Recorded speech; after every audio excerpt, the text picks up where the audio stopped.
Welcome to USA Breastfeeding Guide.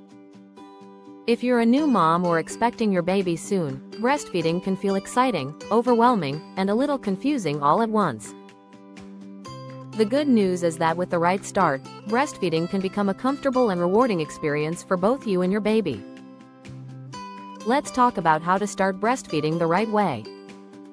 Breastfeeding begins as early as the first hour after birth. This time is often called the golden hour. Placing your baby's skin to skin on your chest helps regulate their breathing, heart rate, and body temperature, and it naturally encourages your baby to find the breast and latch. Your baby is born with natural instincts to breastfeed. You might notice them rooting, opening their mouth wide, or turning their head toward your chest.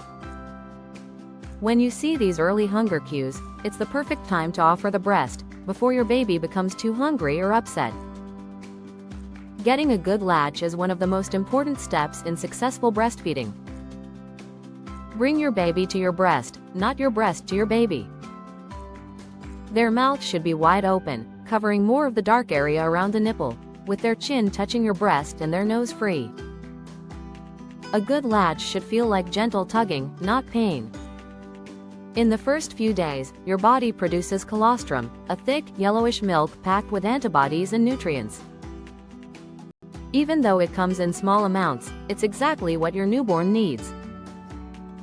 Frequent feeding helps signal your body to increase milk production. Newborns typically breastfeed 8 to 12 times in a 24-hour period. Feeding on demand. Whenever your baby shows hunger cues, helps establish a healthy milk supply and supports your baby's growth. Comfort matters for you, too. Find a position that supports your back, arms, and shoulders.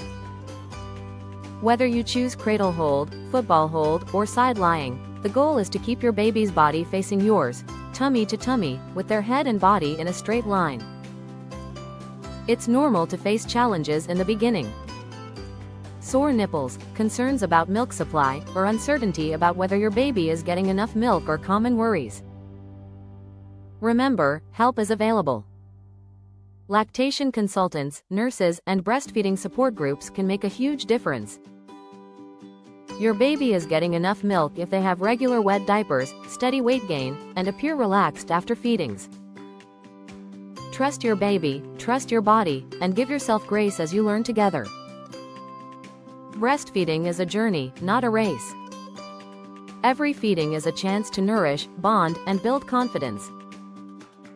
Take it one day at a time, and remember, you're doing an amazing job. Thank you for watching USA Breastfeeding Guide. If you found this helpful, don't forget to like, subscribe, and share with other parents who may need support on their breastfeeding journey.